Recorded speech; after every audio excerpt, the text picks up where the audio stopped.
Hi everyone, welcome to our first ever episode of our podcast where we talk about all things arts, humanities, and the social sciences.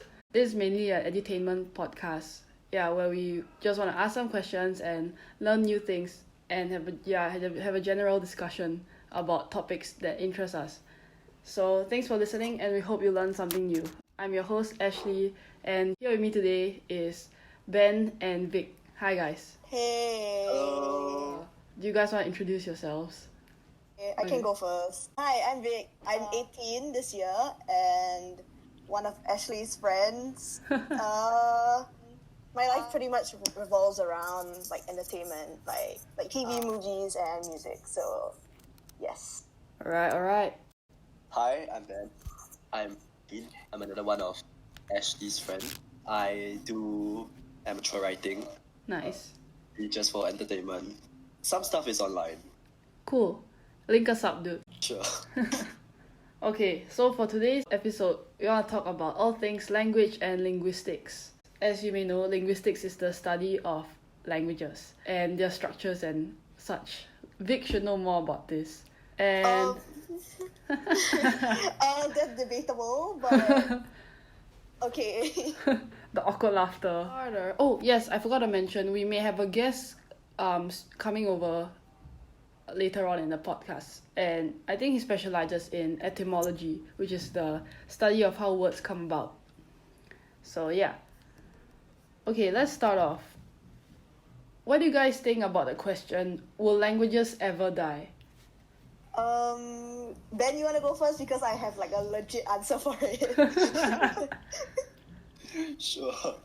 Okay, so will languages ever die? Well, honestly, languages in the sense of like spoken form, there is a possibility that it could die in the future, like the distant future. Because even now we've developed different kinds of ways of communication, like non-verbal communication, but in a sense still considered language, like ASL, American Sign Language, even though a non-verbal form, it's still considered language because as humans we just this inclination toward the need for communication, the need to like relate with other human beings, and so honestly it's just the idea of language isn't going to go away.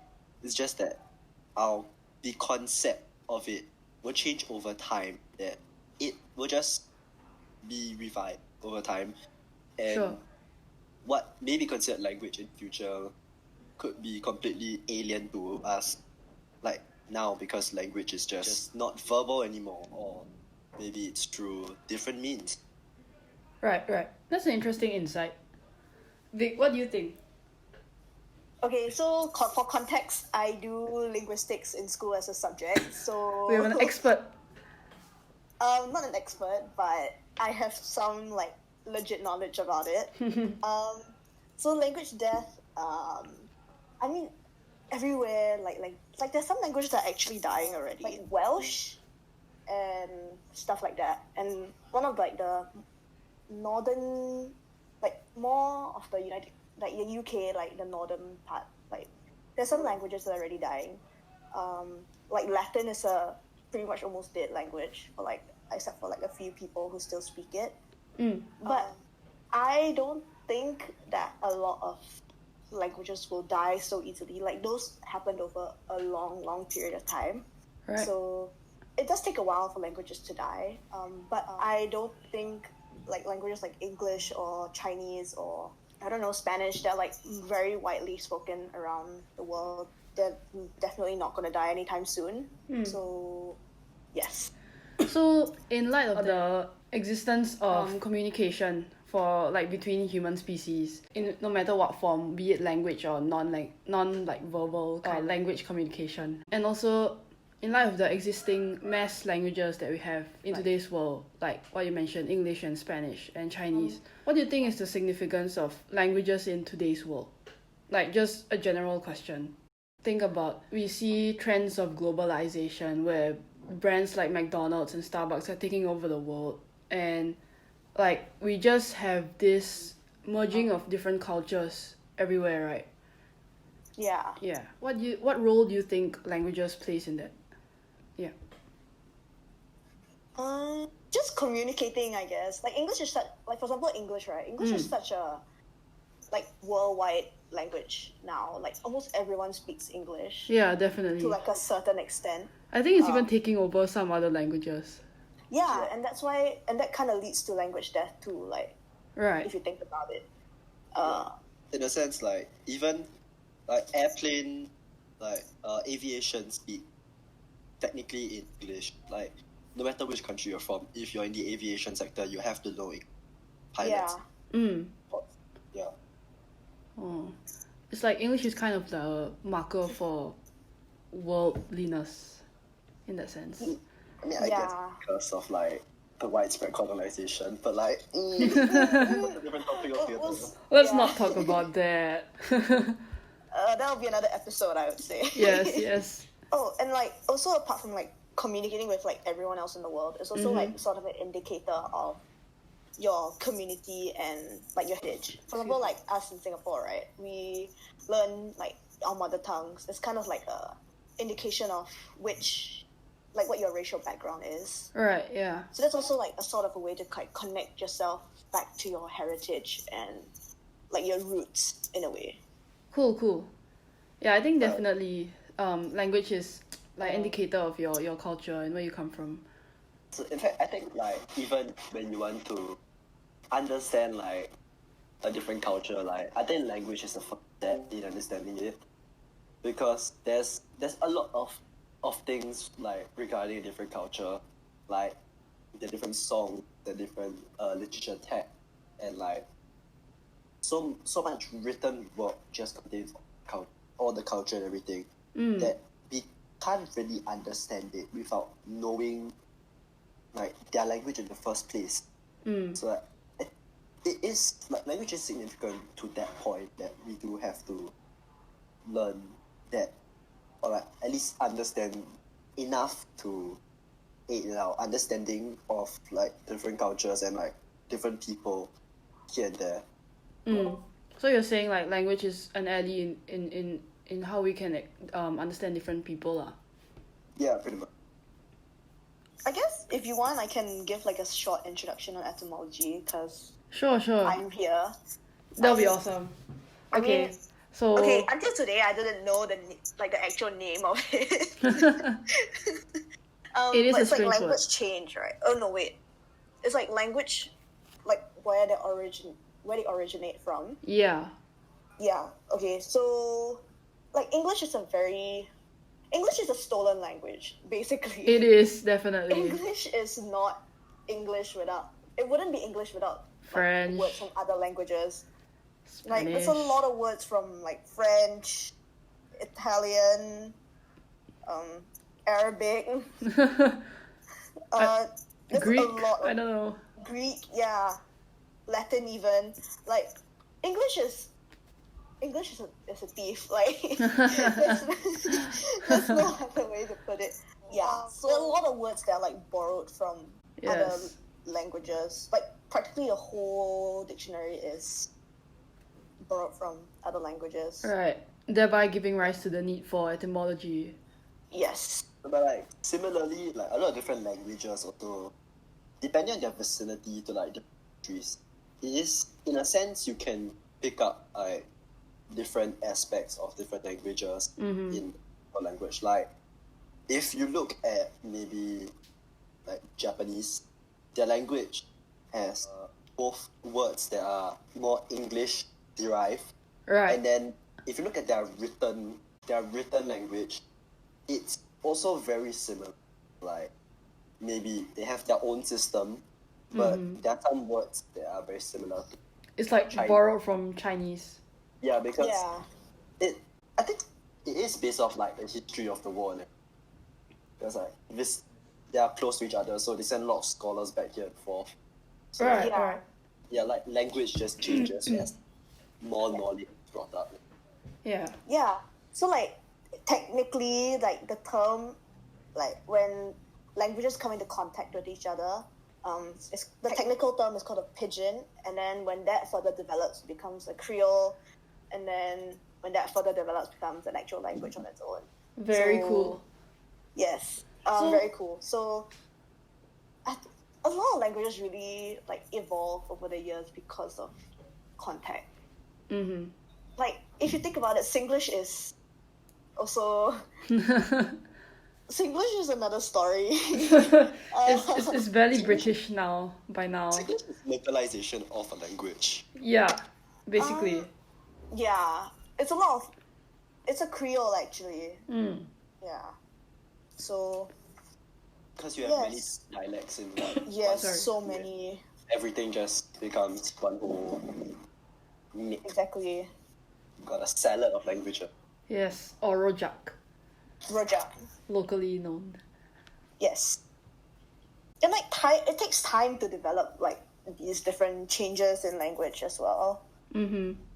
Because I don't know, it just takes time for people to learn a different language. Yeah. So, do you think that with the development of language, like say in a particular society, do you think that society like develops at the same pace, or will like a language developing be a good indicator of how society is also growing? I think a lot of the time language like change is like back then it was a lot because of like colonization and like people coming to different countries for trade and all that. So yeah, I would say like it's kind of an indication of growth in a way. Mm-hmm. Mm-hmm. Like in terms Yes. of people traveling, migrating. Yeah. You can see language like modernizing and become like it's growing in its own way too. So like maybe just based off how like the language develops, you can also sort of guess how the country also grows from there. So, Yeah. for example, Old English to like the current English we know, so different. Yeah. Mm-hmm. In different communities in the same country, they might speak differently too.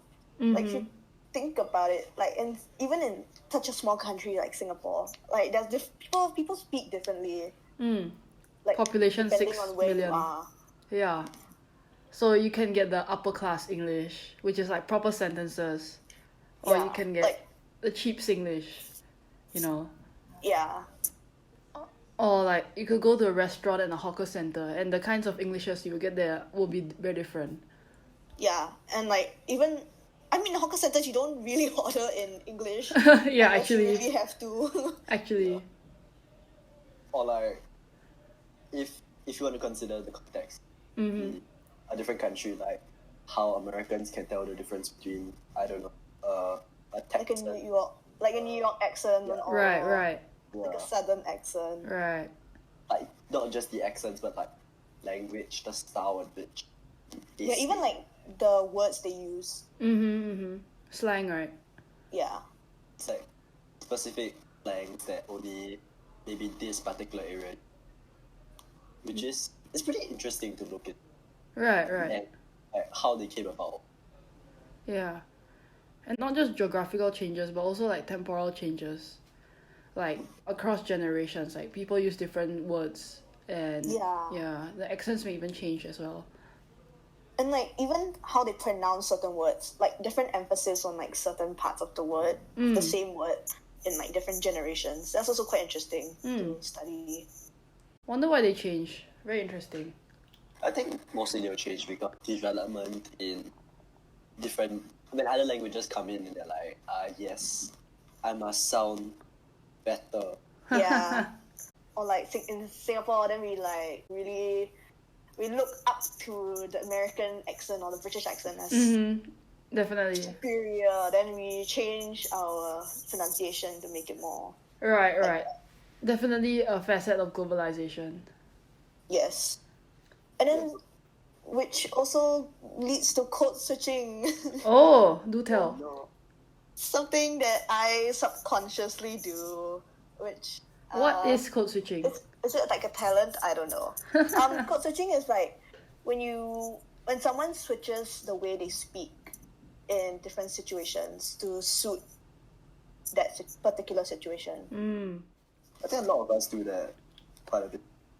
Right. I mean, just think about it. Like during oral exam, during like oral exams, we don't talk like we do when we're talking to our friends. Right, definitely. Right. For It's me, like my accent also changes. Yes. I have like mild changes in accent. Yeah, My me English. too. Yeah. Yeah. I Is try it to a adopt. talent? I don't know, but It's a gift. It's a skill. it's a skill. Yeah. Yeah. So like when I'm talking, like for example, right, when I'm talking to like my friend, like Ashley, or when I'm talking to my parents, I have like a normal Singaporean accent. But then you see now I'm talking like that, right? And it's like my middle-ish accent. Yes. And then like when I'm talking to like my international friend, I have like a full-fledged like other accent. And like I can't control when my accents come out.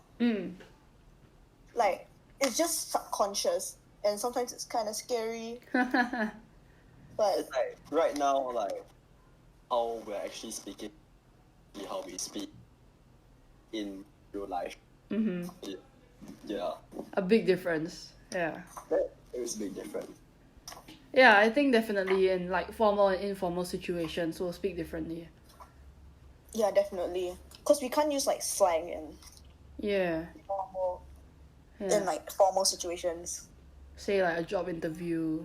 Yeah, you can't go, hey boss, like you can't do that in an interview. That's Yeah, just, you're like, not gonna get hired. Yeah.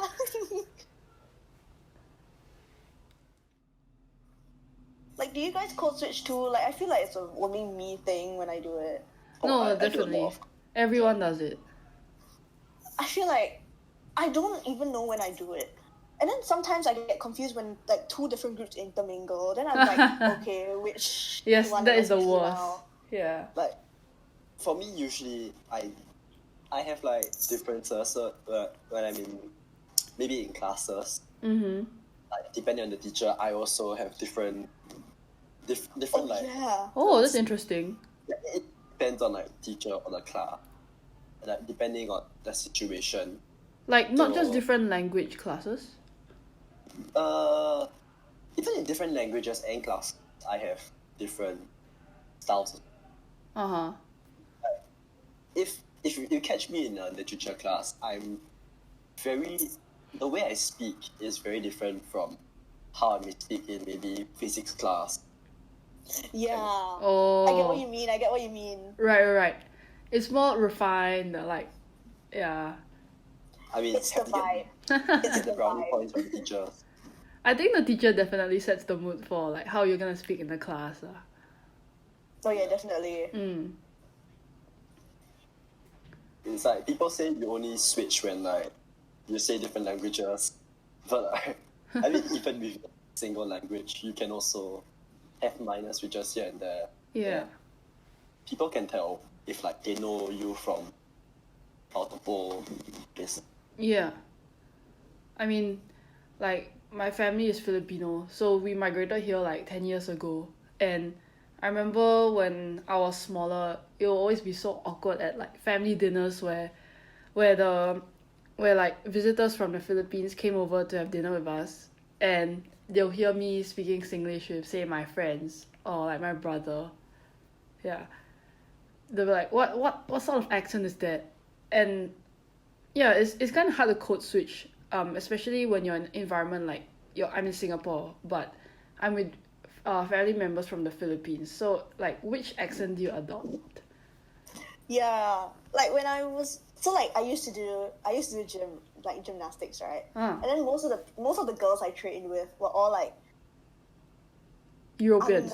they all had like American accents because they all went to like international school. I see. And then so like when I speak to them, I speak like I like subconsciously switch to a like American accent as well. and then like when I speak to the coaches, they're like Singaporean / Chinese / Lol.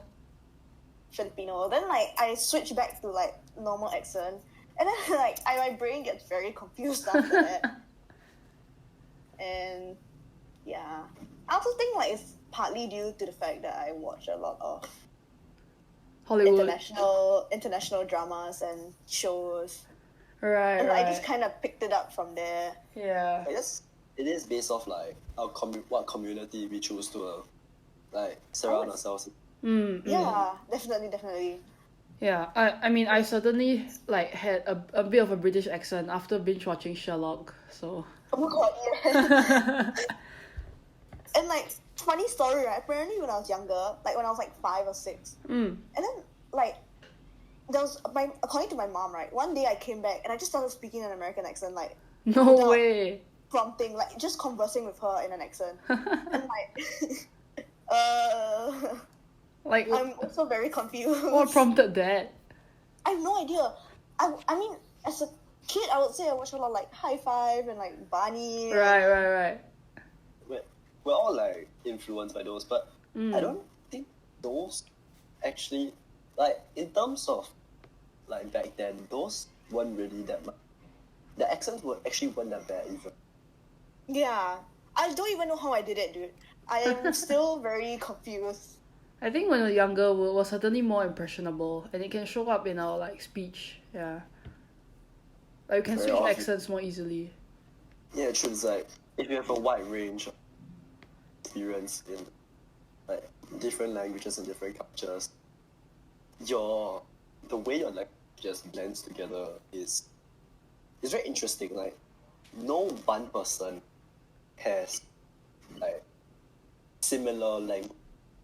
It's all just like a mix of things we pick up from people here and there, blend that in with our own style. So it's like you can say it's the same language, but not everyone technically speaks the same way. Well, at least that's what I think. It's a nice way to put it. Thanks for your insight today, guys. It's been a real pleasure. Yep. Yeah, it was fun. Yes. Yes. And immediately you can see my voice switches. Baby, go